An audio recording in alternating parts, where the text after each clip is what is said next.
Well, happy Palm Sunday. Before I get in my sermon this morning, I wanted to take this. Well, I ordered palm branches. Well, I tried to order palm branches, but I guess Wednesday was a little too late. So today I just cut a bunch of pieces of paper, and they're in your bulletins. And what I kind of wanted to do first is just make a small, do it in half and then kind of taper it like that. And then about 2 inches from the 2 inches from the thick end. Yeah, let me see. I'm hoping. Wait. Yeah.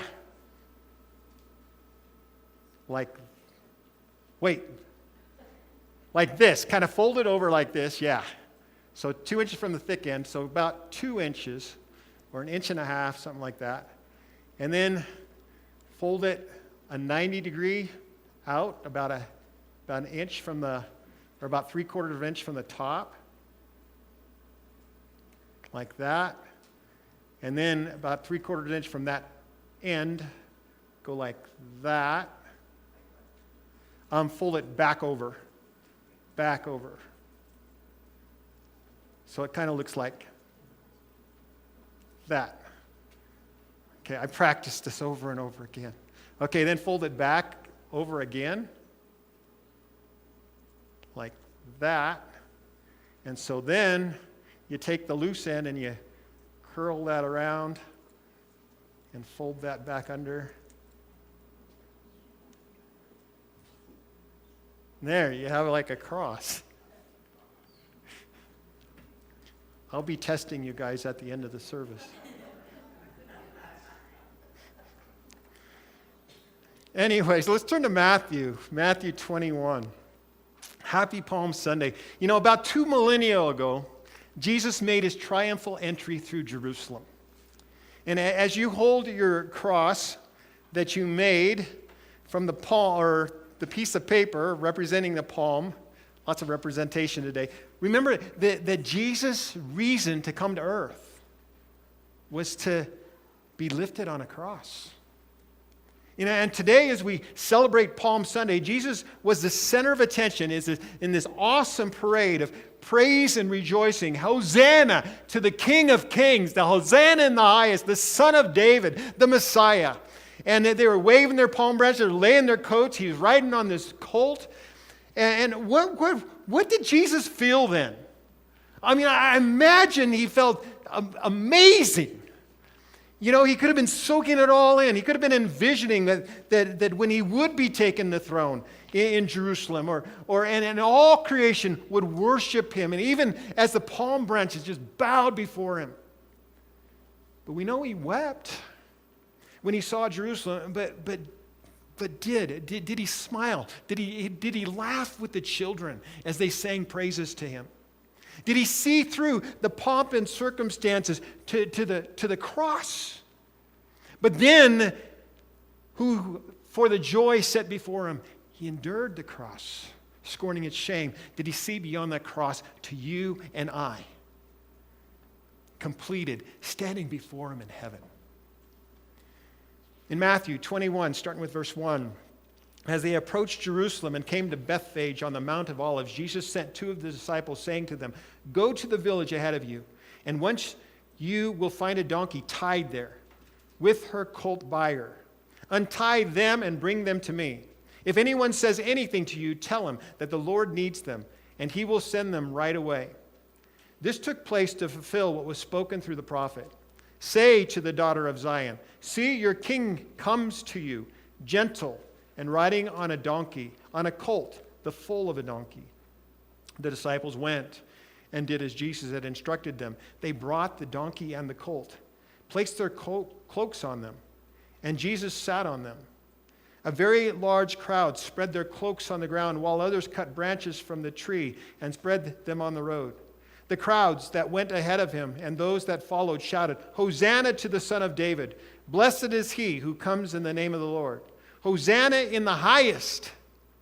And when Jesus entered Jerusalem, the whole city was stirred and asked, "Who is this?"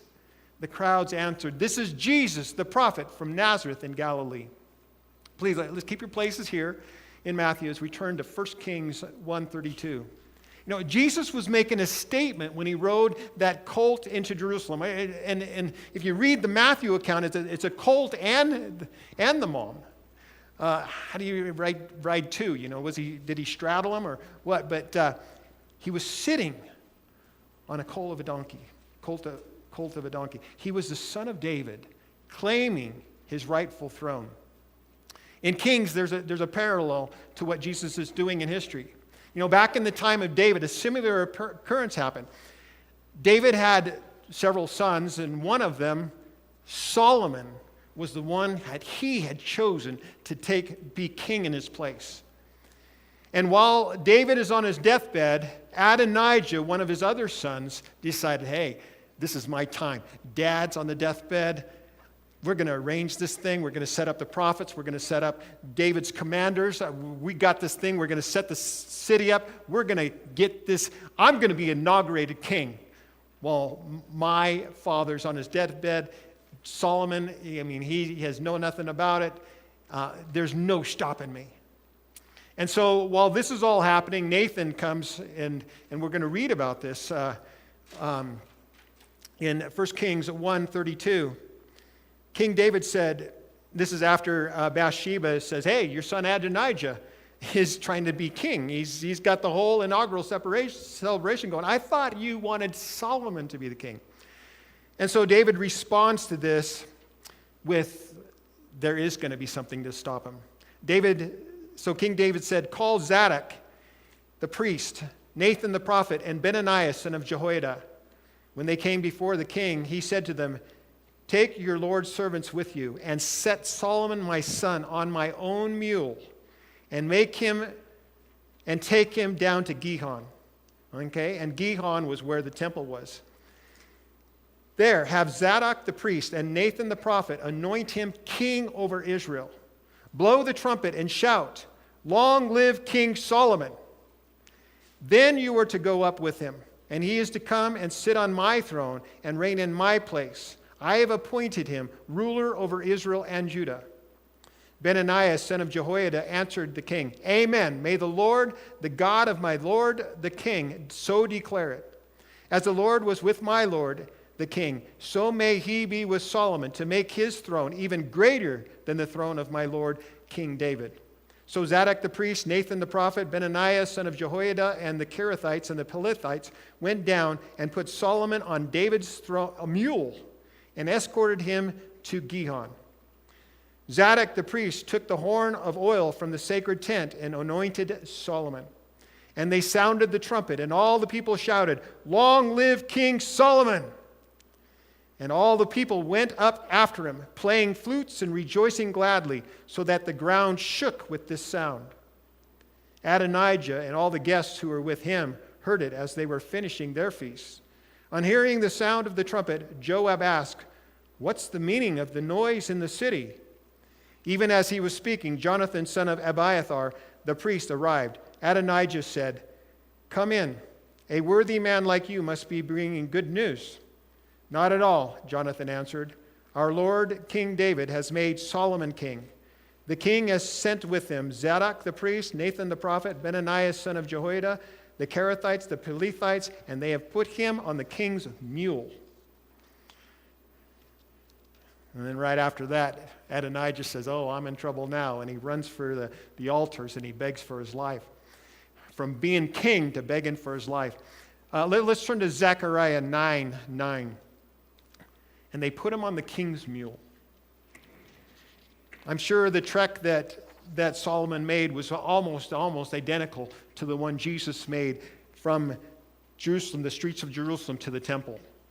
And Solomon was anointed with the oil to anoint him as king, whereas Jesus went in the temple and cleaned house. We'll get to that later. But so you see, Adonijah took the throne, and he didn't think anything would stop him. But it was rightfully Solomon's. It was announced that David knew that Solomon would be the next king. Setting Solomon on the mule made a bold and loud statement to Israel that Solomon had the right to the throne, not Adonijah. The scene has a strange familiarity with it, like Palm Sunday. We could talk about the parallels. Jesus, the son of David, Jesus, the anointed king, Jesus riding on a colt, Jesus parading through the streets of Jerusalem. There's one thing that is clear. Jesus was making a bold and loud statement. He told his disciples, this is what you're going to do. We're going to do this. And then all of Jerusalem came and paraded and knew that Jesus was the Messiah. Jesus would often, the crowds would often ask him, are you the Messiah? Are you the Messiah? And Jesus never really gave them a yes answer. He just says, look at what I'm doing. Pointed to, I'm healing the sick. I'm raising the dead. I'm proclaiming the kingdom of God. What do you think? And he didn't give them the answer. The other day, my kids were doing math problems, and they got to show their work, right? Because they'll answer like a multiple choice. They'll answer A. Oh, that's wrong. Okay, B. That's wrong. C. Oh, that's right. Okay, I got the answer, right? And so many times we try to do those things. We just try to guess the answer. Jesus was the answer, but he showed his work. I am the Messiah. And he showed his work as he rode that donkey to the thing. He showed his work as he fulfilled a prophecy. He is the Messiah. Jesus was doing everything the Messiah was prophesied to do. Jesus answered these questions again with this demonstration in the streets of Jerusalem, the holy city. Jesus' parade through the streets also fulfilled another prophecy that with him as well. And we looked in Zechariah a couple of times last week. So Zechariah 9:9, and this is one of the ones he quoted. Rejoice, O daughter of Zion. Shout, daughter of Jerusalem. See, your king comes to you, righteous and having salvation, gentle and riding on a donkey, on a colt, the foal of a donkey. I will take away the chariots from Ephraim and the war horses from Jerusalem, and the battle bow will be broken. He will proclaim peace to the nations. His rule will extend from sea to sea and from the river to the ends of the earth. As for you, because of the blood of my covenant with you, I will free your prisoners from the waterless pit. Okay, now we're going to turn back to Matthew 21:12. And we talked how God uses the purposes of Satan last week and the world and the flesh for good. Joseph's words to his brother that sold him into slavery come to mind. What you thought of evil, God meant for good. And the passage that this comes out of is Genesis 50:20. And if you remember, those words, what Joseph did, they sold Joseph into slavery. And after their dad died, Jacob died, the brothers said, oh man, we're in trouble now. Okay, so they beg basically, and they use Jacob's words. Your dad told us to tell you not to harm us, right? And Joseph said, don't worry about it. Don't worry about it. And he says, as for you, you meant evil against me, but God meant it for good. And because of that, the whole nation of Israel was saved. But the word for meant there, the Hebrew word, and you got to read it backwards because it goes from right to left, is kasab. And it's basically a primitive root properly to plate or interpretive, that is literally to weave, to fabricate, to plot, to contrive, hence from a mental effort, to think, regard, value, compute, or account, conceive, consider, count, cunning, man, work, or workman, devise, esteem, find out, forecast, hold, imagine, impute, invent, be like, to mean, to purpose, to reckon, or regard and think. I like the word today, where is it? Weave, to weave, or to fabricate. See, a lot of times we give God, through our trials, through our troubles, through our weaknesses, through our wrong, through our wickedness and our evil, we give God the components. You know, some of it is like he's and he cleans it off. Some of it he uses and he weaves into the whole situation, the troubles, the trials, into something beautiful. Just like Solomon was taking his rightful place as a wolf was celebrating his own inauguration, Jesus was stating his rightful place on the throne while the wolves were profiting from their power in the temple. Jesus weaves into man's purposes, his full purpose, into this beautiful tapestry of life, death and redemption. In Matthew 21, continue on when Jesus was going through Jerusalem, Jesus entered the temple area and drove out all who were buying and selling there. He overturned the tables of the money changers and the benches of those selling doves. It is written, he said to them, my house will be called a house of prayer, but you are making it a den of robbers. The blind and the lame came to him at the temple, and he healed them. But when the chief priests and the teachers of the law saw the wonderful things he did, and the children shouting in the temple area, Hosanna to the Son of David, they were indignant. Do you hear what these children are saying? They asked him. Yes, replied Jesus. Have you not read, from the lips of children and infants, you have ordained praise? He left them and went out of the city to Bethany, where he spent the night. Early in the morning, as he was on his way back to the city, he was hungry. Seeing a fig tree by the road, he went up to it, but found nothing on it except leaves. He said to it, may you never bear fruit again. Immediately, the tree withered. Please, let's turn to John 12:23. I don't know, can you imagine there? You know, we're seeing Jesus. And the disciples, they were always seeing Jesus in a positive light. And then, you know, seeing him going through Jerusalem. Yes, this is our time. We're going to be sitting on the 12 thrones of Jesus and the 12 thrones of Israel. And then Jesus goes into the temple and, man, they're seeing another side of Jesus. He cleans the temple out. But yeah, he still heals. But then he stays the night in Bethany, and then he goes and he sees this tree in the distance, and rather than all of a sudden make the tree bear figs. You think he could have done that? Okay.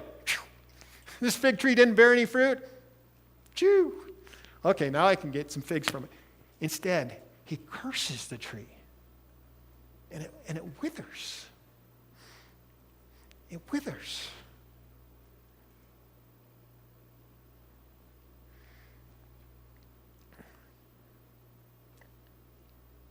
The problem with the palm branches is that once they're cut off, they wither and die.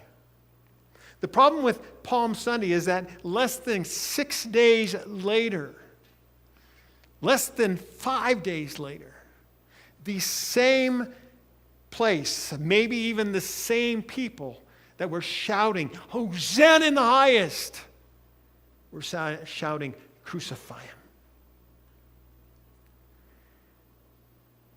We're a lot like those people. You know, we're a picture of the palm branches. We can sure sing the praises of God when things go our way. We can sure appear alive as we go about our daily lives, but without Jesus, we're just like these palm branches. We have the greenness of life, and I don't have palm branches, so these things are probably not going to turn brown and wither.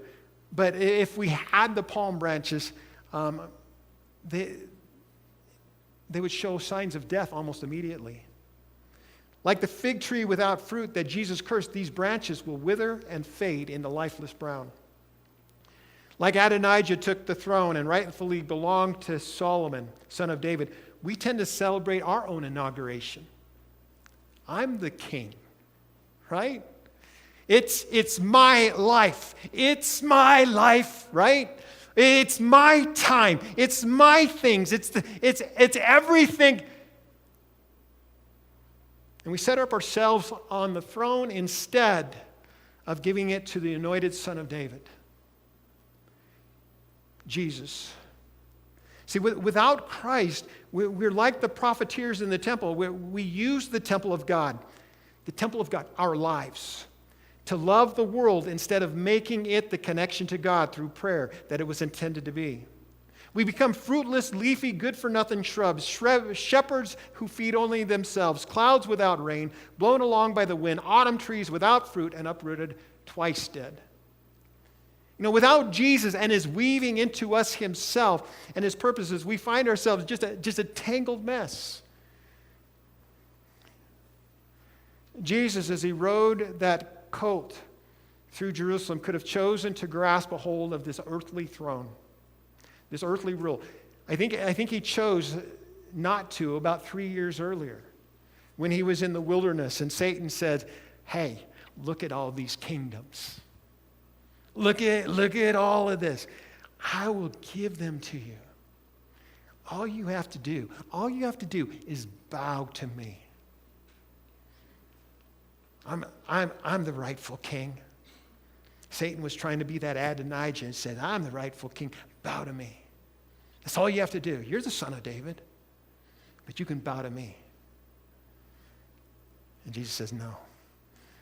I'm going to do it the way it was supposed to be done. And I'm going to die on that cross." Jesus, as he rode that colt through Jerusalem, he could have grasped his earthly rule.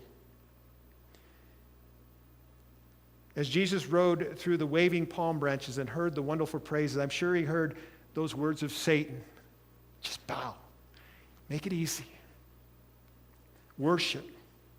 Grasp a hold of this earthly throne. A deeper voice within him saw the cut off dead branches, the cut off dead people.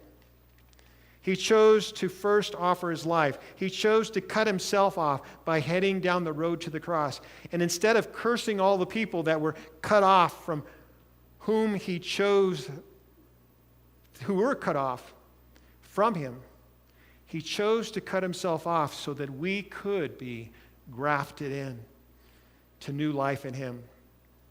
Our selfish purposes, what we meant for evil, God purposes for good. He weaves, he fabricates, he imputes and devises life in him. A while back, last week Sunday, I used this slide to demonstrate how God used what man, Satan, and the world tried to destroy what Jesus did in the message to scatter it. I forgot to mention during last week when the green arrow from the Philippines. It's coming. I had you in there last week. I just forgot till the end of the service. But John 12:24 says, "I tell you the truth. Unless a kernel of wheat falls to the ground and dies, it remains only a single seed. But if it dies, it produces many seeds." And to a certain extent, we've all got to come to this point. Maybe if you're from the Philippines, you got to kind of put that life behind you and say, "I'm here for God's purposes, to teach some kids and maybe to sing praises in church." But it's hard. And so there's a part of us that needs to say, "Okay, God, I'm here for you. I'm cutting off my throne. I don't want to be on that throne like Adonijah. I want to have you on the throne in my temple." Let's turn forward to John 15. Let's place ourselves on the donkey right now. The world is waving its wonderful pleasures and praising us. And we take stock in our heritage, our education, our accomplishments, and our dreams, and we look at them for what they really are. What are they? They're clouds without rain. How many of you like to see all these beautiful clouds go by, maybe even in the dark, and then nothing? Nothing. They're autumn trees without fruit, twice dead, uprooted. Basically, a life that is withering in death as we sit here. And Satan is whispering his lies. Take the throne. This is yours. It's your life. You got it. Take the throne. Bow down to the world. Bow down to me, and you'll have it all. It's like what the alcoholics say. One drink is too much, and all the drinks will never be enough. 1,000 will never be enough. I was listening to a monologue from the Barbie movie, okay? I'm going to use a quote from the Barbie movie, okay? Like we have to be extraordinary, but somehow we're always doing it wrong. You have to be thin, but not too thin. You can never say that you want to be thin. You have to say that you want to be healthy, but you also have to be thin. You have to have money, but you can't ask for money because that's crass. You have to be a boss, but you can't be mean. You have to lead, but you can't squash other people's ideas. You're supposed to love being a mother, but don't talk about your kids all the time. You have to be a career woman, but also always be looking out for other people. You have to answer for men's bad behavior, which is insane, but if you point that out, you're accused of complaining. You're supposed to stay pretty for men, but not too pretty that you tempt them too much or that you threaten other women, because you're supposed to be part of the sisterhood. But always stand out and always be grateful. But never forget that the system is rigged. So find a way to acknowledge that, but also always be grateful. You have to never get old, never be rude, never show off, never be selfish, never fall down, never fail, never show fear, never get out of line. It's too hard, it's too contradictory, and nobody gives you a medal or says thank you. And it turns out, in fact, that not only are you doing everything wrong, but also everything is your fault. I'm just so tired of watching myself and every single other woman tie yourself into knots so that people will be like us. From the Barbie movie. That's the pressures of the world. That's the life we live in. That's the pressures of womanhood. That's the pressures of all of us. That's the pressures of when we live a legalistic life. That's the pressure of us being on the throne. We can't handle it. And it is dead. It's a tangled mess, no matter how we do it. We can't do life. Male, woman, or even trying to escape into the other 70 new genders out there for the last decade. We can't do it. We can't follow the law. We can't escape from the law. Life on our own throne as our own king, riding our own mule, is huge, tangled mess. Joseph's brothers meant evil, but God meant it for good. You know, I like how one of the meanings of meant was weave. You know, in our selfish purposes, what we meant for evil, God purposes, weaves, imputes, fabricates, devises. Life in Him. Life in Him. Jesus weaves a message out of our mess. Like I said, in our selfish purposes, what we meant for evil, God purposes, weaves, imputes, fabricates, devises. Life in Him. Jesus is thundering truth about life. Take up the cross. Cut yourself off from this dying and this vine of the world while you still have the thoughts and intentions and can be grafted in to Jesus. Life in Jesus bears fruit. Life in Jesus doesn't wither and die, ever. In John 15, starting with verse 1, Jesus says, I am the true vine, and my Father is the gardener. He cuts off every branch in me that bears no fruit, while every branch that does bear fruit, He prunes it so that it will be even more fruitful. You are already clean because of the word I have spoken to you. Remain in me, and I will remain in you. No branch can bear fruit by itself. It must remain in the vine. Neither can you bear fruit unless you remain in me. I am the vine, you are the branches. If a man remains in me and I in him, he will bear much fruit. Apart from me, you can do nothing. If anyone does not remain in me, he's like a branch that is thrown away and withers. Such branches are picked up, thrown into the fire, and burned. If you remain in me and my words remain in you, ask whatever you wish and it will be given you. This is to my Father's glory, that you bear much fruit, showing yourselves to be my disciples. As the Father has loved me, so I have loved you. Now remain in my love. If you obey my commands, you will remain in my love, just as I have obeyed my Father's commands and remain in his love. I have told you this so that my joy may be in you and that your joy may be complete. My command is this: love each other as I have loved you. And greater love has no man than this, that he lay down his life for his friends. And you are my friends, if you do what I command. Quite a while back, Ken sent me an email about pine trees and crosses. Around Easter every year, pine trees sprout new shoots of life that resemble crosses. And Jesus chose a cross on the throne of the living. Today, I go, whoa, wonder if that's happening to our pine trees. And so I found one. The one by the benches out there, I guess it gets watered better than the rest of them. But it's starting to get across. You gotta look through the thing. Can you guys see the cross? It's there. I go, it's a lot like those. In a little bit, that's what it's gonna look like. Jesus chose the cross to take the throne of the living. He planted himself as a seed to produce a living seed in you. You chose the cross to take life of the living.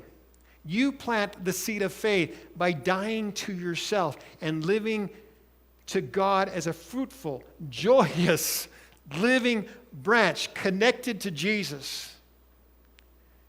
They'll bear fruit. Be grafted in Christ to bear true, meaningful fruit. In him, you'll find rest for your soul. Let's pray. Lord God, we just thank you so much for doing it all, for creating us, for giving us life, and then giving us the freedom, to take our own throne. And then when we mess up, Lord, you give us the opportunity to surrender this mess to you so that you can make it a message, so that you could take this withered, dying life and rather than curse it, to bless it and allow us to be grafted into you so that we can bear fruit. Not just any fruit, but fruit of joy, fruit of peace, the fruit of love. Lord, may we continue to keep that juices of your love growing and sprouting in us so that, Lord, even as we display your cross, we display your fruit. Lord, we just ask this all in Jesus' name. Amen.